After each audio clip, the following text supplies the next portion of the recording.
What's up, guys? It's Wick. Doing a video on Siege Hero Gear. I get a lot of requests for Civ gear combos. The tough part is that Civ gear is expensive, right? The three supremacy gear pieces for every set, you have to spend $2,000 or 1,600 if you're using Aptoid or Amazon. But it's still expensive, and to drop that on a piece of gear. It's important to know that there is bonuses for having all six pieces of gear, and if you're an ultra coiner, that's great. You get it, and you have that buff. But if you're not an ultra coiner and you're not one of those people that wants to drop six figures on this game, if you want to strategically pick up pieces of supremacy gear, this video is for you, so that you're not wasting figuring out which one it is. So for an ideal siege set, I've got a priority as an attack. Remember, Siege uses with the extrinsic traits a lot of distance, so HP and defense really only comes into play whenever it's Siege versus Siege. And I find that since attack and HP are so similar for the Siege, I really try to buff attack, especially if you're going to be heavy on the upper tier Siege. Um, since it's a percentage, you're going to be sending upper tier Siege.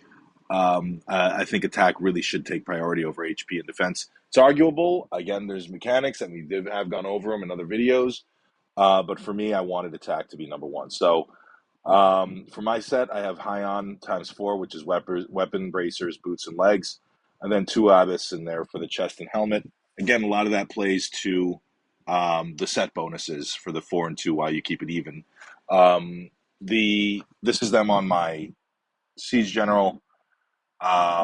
Again, here's the high on Tachi. Again, you can scroll through this video and pause if you want to look at the percentages here. This is five, when they're all been 5-starred, but I did amplify the Abbas Bracer, so the numbers are off a little bit from the basic calculations. But high on boots, Abbas helmet. Um, it's very interesting as Abbas helmet is one of two helmets in the game that gives a ranged troop attack buff.